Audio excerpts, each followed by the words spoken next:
செய்யுன் படத்தோட அந்த முன்னோட்டம் வந்து நேத்து ரிலீஸ் ஆயிருந்தது. பார்த்திருப்பீங்க. முதல்ல எப்படி சார் இருந்தது? இல்ல எனக்கு வந்து அது ஒரு பெரிய சர்ப்ரைஸா இருந்தது. இன்னும் சொல்லப்போனா அந்த படத்தின் மீது ஒரு நம்பிக்கை ஏற்பட்டது.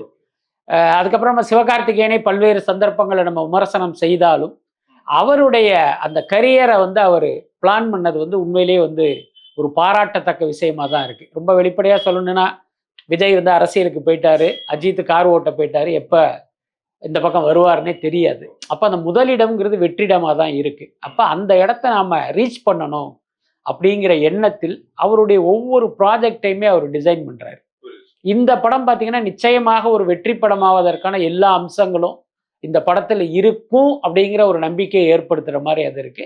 உண்மையிலேயே நல்லாவும் இருக்கு. ஒரு ஒரு படம் தான் அவர் இயக்கியிருக்கார் அந்த இயக்குனர் சிவகுமார் முருகேசன், தாய் கிழவி இன்னும் வெளியில வரல.